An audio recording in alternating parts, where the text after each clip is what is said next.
Inihayag naman ng National Unity Party ang planong paghahain ng ethics complaint laban kay Cavite 4th District Representative Kiko Barzaga. Ito'y bunsod-an nila ng misbehavior o hindi tamang pag-aasal ni Barzaga sa loob ng Kamara, gayon din sa kanyang mga social media platforms. Ang detalye ihahatid ni Simon Ong.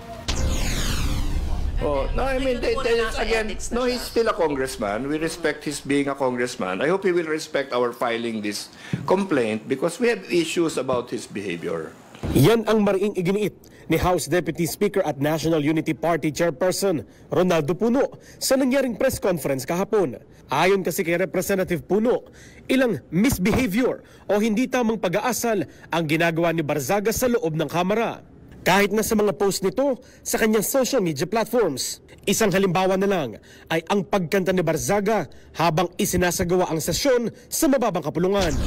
Tayo po na nakaupo, subukan nyo namang tumayo. At baka mamyaw meow meow, meow meow meow meow meow meow. Magbabago na ang House of Representatives.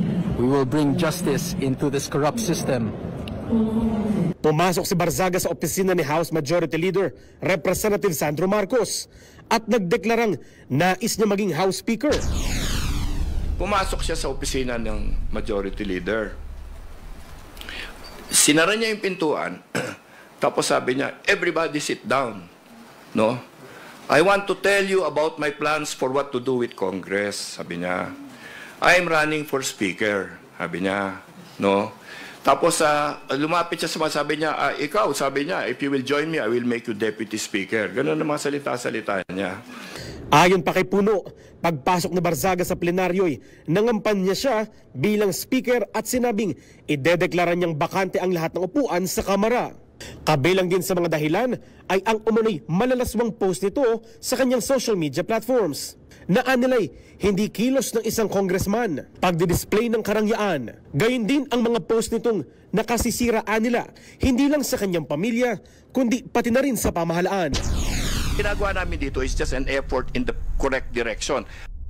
Mababatid na kumalas sa Barzaga sa NUP nitong nakaraan dahil umanos sa ilang issue. Para sa totoong balita sa Bagong Pilipinas, Simon Ong, Congress News.